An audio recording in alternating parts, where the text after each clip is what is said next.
Vítam vás pri sledovaní kanálu Borotech. Dneska by som chcel v krátkosti k tejto pieskovacej pištoli Parkside PDSP 1000DP. Mám ho už nejakú dobu, rozbalil som to až teraz. Mal by tam byť maximálny tlak vzduchu 6,3 baru. Obsiahnutý piesok je zrnitosti 0,21 až 0,35. Balení, no už som minul, skúšal som ho, že či to nie je blbina, či je to použiteľné. Takéto dve fľašky vlastne piesku, je tam 40 až 60 písané. Maximálna zrnitosť, tu som sa tam dočítal niekde 0,8 mm. A sú k tomu ešte vlastne takéto nastavce, ukážem to k tomuto, kde sa dajú vlastne zhodiť a použiť. Podľa mňa tento je asi najefektívnejší, keď ideme robiť nejaké vodové práce, nejaké malé množstvo, a keď sa nám ho podarí dobre pritlačiť, tak má efekt aj toto zberné vrecko na ten piesok. Tu máme jediný vlastne, alebo druhý ovládací prvok, ktorým otvárame a zatvárame ten kanál, kde sa nám vlastne sype piesok do tej trysky. Je tam klasická spúšť, pripojenie, názduch, to je všetko. Tu máme takýto skrutkovací uzáver na nádobu, zásobník na ten piesok alebo tryskací materiál. Má objem 0,9 litra. Vlastne dodávke piesku, to sú dve fľašky a je to po kile. Sú asi pollitrové. Ukážeme si možno niečo blízka. Pištol som vlastne skúšal len tak zo zvedavosti, či to vlastne k niečomu je. Ono to pôvodne stálo, tuším, že nejakých 12,99, no tých nejakých 13 €. Je to celoplastové, ako na jednu stranu je to ľahké, keď si ešte zarátame, že keď tam máme čo aj v tom zásobníku piesok, tak je to o to lepšie, že vlastne ako tie plasty, ako všetko je tam pekne vypracované, tá ručka je tam náznak nejakého pogumovania, ale neviem, či to len taký zdrsnený plast. Pevne vypracované, ten zásobník je tiež z dosť pevného materiálu. To vrecko záchytné má hlavne efekt jedine vtedy, že keď toto pritlačíme, a vtedy tiež nie je nejaká 100% istota, že nám ten piesok vždycky si miesto alebo cestu nájde. Sú tam vlastne ešte takéto ako rohové nástavce, ktoré neviem, ako sa dajú použiť. Vlastne pištol, ešte čo by som chcel, má keramickú trysku. Tá je potrebná, samozrejme, ten piesok by nám ten plast, kebyže je použitý na tú trysku, rýchlo zničil. Z návodu jediná najpodstatnejšia vec, je tam vyobrazené vlastne všetko, čo sa týka vlastne časti toho stroja alebo tej pištole. Neviem, či je tam možnosť, tuším, že až 28 rôznych súčiastok si objednať. No, hlavná nevýhoda, čo je pištole. Tlak je 6,3 baru, to je v pohode, ale mega veľká spotreba vzduchu. 320 litrov za minútu oni tu udávajú. To je dosť na malý kompresorček, ktorý má 24 litrovú nádrž, ako mám ja, a veľa domácich majstrov. Je to neskutočne veľký objem vzduchu. Ešte zaujímavosť, alebo čo je podstatná vec, odporúčame silikóze neškodiaci tryskací materiál, v zátvorke mletá vysoko 5-cená troska so zrnitosťou 0,21 až 0,35. V zátvorke zrnitosť 40 až 60. Niekde ďalej som sa potom dočítal, že maximálna zrnitosť by mala byť 0,8 mm. Ten tá vysokopecná strúska by som skôr asi správnejšie nazval. Je to super a ono to čistí, ono to funguje v pohode. Skúšal som to na maximálnom tlaku, môj kompresor dokáže dávať maximálny tlak 8 barov, to samozrejme to rýchlo klesá dole. Mal som to vlastne pustené aj cez tlakový regulátor a vlastne cez ten tlakový regulátor sa mi reálne podaril maximálny tlak asi 6 barov nastaviť, čo vlastne nejakú krátku dobu dokáže udržať. Mal som to aj na 4,5 baru, tam vlastne si už trošku predĺžime tú dlhšiu dobu. V prvom rade by som chcel povedať, isto to není myslené na nejaké veľké veci. Až vás napadlo, že čo ja viem, že disky na kolesa s tým opieskovať. Samozrejme, super, ale to by ste museli mať za fúrik piesku a ohromnú veľkú dávku trpezlivosti, lebo tento piesok už aj keď sa náhodou rozhodnete, že kúpite tú pištol, tak len pre to počiatočné zoznámenie už bude vhodná aspoň nejaká veľká škatula, neviem, či od televízoru alebo od badanu z obchodu na to vyskúšanie, už len kvôli tomu, aby sme si ten piesok, ktorý sa nám dostáva mimo, aby sme si ho vedeli nejak zachytiť. Ako tento piesok rozumný je taký čierny, je to vidieť, že je to nejaká tá mletá strúska, jak to oni opísali. Funguje to akože super, bol som prekvapený. Výhoda v tom, že ten piesok sa dostane všade. Všade, absolútne. Takže najväčší potenciál alebo využitie tej pištole vidím na nejaké dodatočné odstráňovanie hrdze alebo farby alebo po nejakom ručnom brúsení. Či už, ja neviem, klasický šmirgel alebo do uhlovej brúsky, flexy, nejaký oceľový alebo mosazný kartáč, kde chceme dočistiť a tam, kde sa už nedostaneme s flexou alebo s nejakou ručnou kefou, rohy, nejaké komplikované tvary, super, toto isto zobere, nemá problém. Výhoda v tom, že ono to odstráni farbu a hrdzu, ale samotný ten materiál to nenarúša.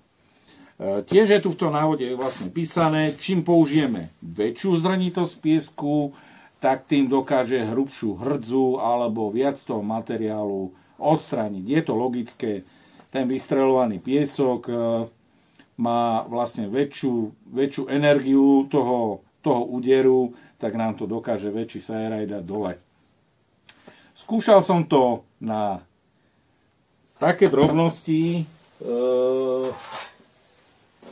Tu je napríklad vidieť pasovina mierne zahrdzavená a ono to vlastne neháva takýto šedivý povrch.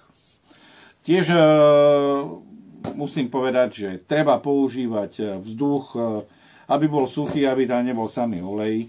Mal som to aj napriamo na kompresor, aj cez tuším, že aj odkalovač a išlo mi to. Tiež nezabúdať na vlhkosť. Piesok musí byť úplne super suchý, aby nám to fungovalo, aby nám to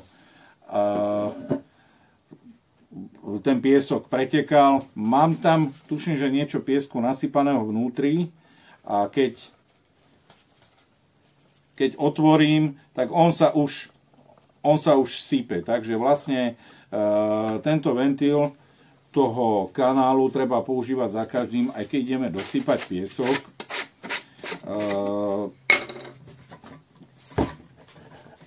Otvorím si to. Je tam vysoká spotreba toho piesku a nie len toho vzduchu. Veľmi pekne ten povrch očistí. Ten povrch je taký ideálny, že není nejaký dokonale vyhladený, alebo je taký úplne minimálne drsný, ako ideálny podklad pre nanášanie farieb. Ale toho piesku, toho sa minie halda. Preto pre domáce použitie, pokiaľ nemáme nejaký pieskovací box, minimálne, ja neviem, je to použiteľný stroj hlavne na tieto malé veci. Už len s ohľadom na ten kompresor, aj keď máme malý kompresor a máme dostatok trpezlivosti, tak tieto malé domáce kompresory nie priamo stávané na nejakú dlhodobú prevádzku. Treba si tiež sledovať, aby ten kompresor už nemal dookola všetky tie plastové časti rozstavené, až potom si všimne, niečo mi smrdí tu v garáži. Tiež v garáži nevýhoda, tiež velikánska, vysoká prášnosť. To je podstatné. Treba používať minimálne okuliare, ideálny by bol ochranný štít, vôbec by som sa za nehambil, lebo ten piesok lieta všade. Do tváre, čím s tým robíme bližšie. Samozrejme, najväčšia efektivita tej pištole je, keď sme k tomu materiálu obrábanému čo najbližšie. Cez túto vlastne, tuto som použil húna. Nemal som nejaký rzavý plech. Toto je napríklad s 8 barmi použité za pomoci tohto nastavca. Vtedy máme nejakú takú šancu zachytávať nejaký ten piesok, aby sme ho vedeli recyklovať. Tuto už som použil 4,5 baru zhruba. Ten roztrek je menší, ale stále to išlo, stále to fungovalo. Skúšal som to aj na tuto napríklad, tento jokel. Toto je očistené, tak toto vypadalo vlastne pôvodne. A tiež som to pôvodne skúšal na disku, ktorý je vidieť, že je tam hrozne hrubá hrdza. Disk bol očistený vápkou, aj rotačnou tryskou, aj klasickou a malo to efekt aj na tú hrubú hrdzu. Mal som len ten pôvodný piesok, nechcel som sa púšťať do takéhoto niečoho. Toto ja nie, so štvrťkou asi flašky som dokázal očistiť, až je to dobré vidieť. Ešte čo mi zostal ten piesok, tak máličko si niečo ukážeme, lebo v tej garáži je to už dosť problém, vysoká prášnosť. Za chvíľu je tá garáž akože dosť aspoň v tom mieste, kde s tým robíme, dosť zaprašená. Niečo maličko ukážem k tomu. No, ukážem to na tom plechu, mám tam teraz zhruba asi 6 barov a použijem to, neviem, či to bude dobre vidno. Aha, musím si otvoriť ten kanál. Neotvára to nejak moc veľa, lebo potom to lieta však.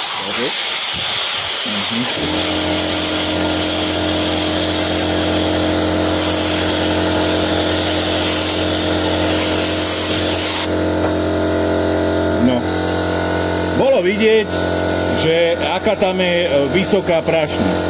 Ale ono to dosiahne fakt všade. Skúsim túto do rohu, tam to bude ešte viac. Ten kompresor, no ten neumlčím.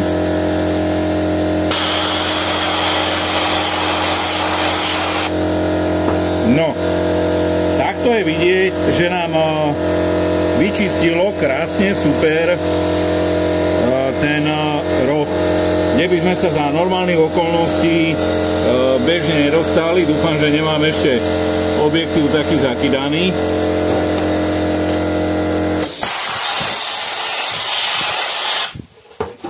No. Tu je to vidieť vlastne s kefou. No, už nemám ani na tomto.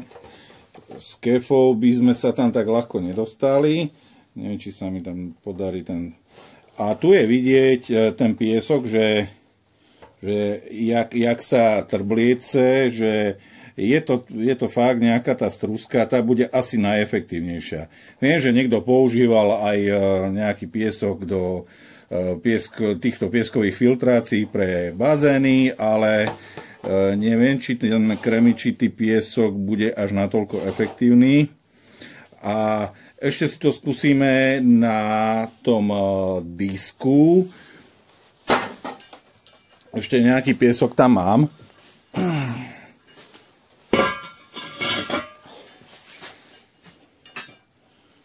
Takto nejako. Tu idem na tú najšpatnejšiu asi stranu.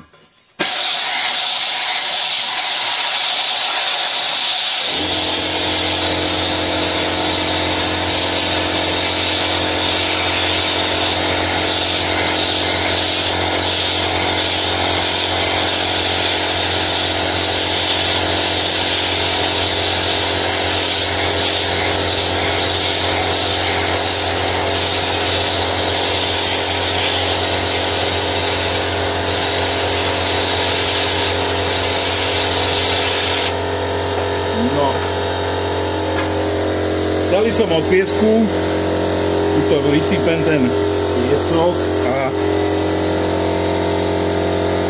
toto je tá časť, ktorá takáto hrubá hrdza tam bola a tak toto očistilo s tou pištolou.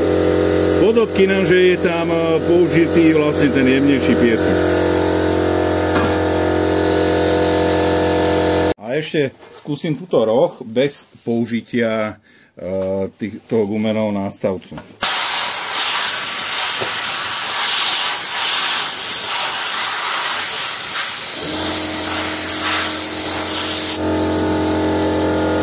No, takto sa mi to podarilo. Dúfam, že je to tam ešte trošku vidno, ale robí to neskutočný prach.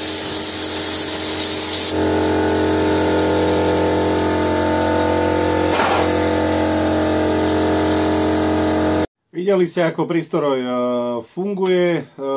Funguje vysoká prašnosť. Takže podľa mňa, keď už, tak na nejaké fakt malé detaily, kde sa to dá použiť radšej, kde nám vlastne bude ako tak stačiť, čo je výkon malého kompresoru. Žiada si to veľký kompresor a ideálne nejaký box pieskovací, minimálne aspoň nejaký doma, nejaký amatérsky robený. Videl som to už niekde vo videách, že využili vlastne, čo sú to také, aj také malé samorozkladacie stány s takouto vnútornou takou výstužou pružnou pre malé deti, že aby mu to vlastne neprašilo všade, ale dostane sa to fakt všade. Aj do váčkov na bunde, aj na nohavicách všade. Efekt to má, ale myslím si, že asi pre väčšinu domácich majstrov nie je použiteľné alebo nevýhodné, lepšie povedané. Ten prístroj funguje. Ale má zase velikánsku výhodu oproti, ja neviem, tej ručnej flexe. Nemá to žiadne vibrácie. Tú ruku to prakticky vôbec nezaťažuje, maximálne len keď ten zásobník je plný. Čo ho treba vlastne dosť často vlastne doplňať, ideálne, keď si ho vieme niekde zachytiť. V tých boxoch je to robené tak, že zo spodu je to robené do tvaru lievika, aby nám ten prach spadal cez nejaký rošt a dole do nejakej nádoby, kde ho vieme si rýchlo nasypať do tej nádoby. Možnosť je, čo ja viem, nejaké malé veci aj vonku robiť, ale tá spotreba aj vzduchu, aj toho piesku je dosť vysoká. Na záver, stroj použiteľný, ale má veľa obmedzení, hlavne pre domáceho majstra kútila. Na záver nezabudnite podporiť môj kanál odberom, lajkom, zdieľaním a dole do popisu dám tiež možnosť podporiť kanál cez PayPal účet. Za sledovanie ďakujem a dovidenia.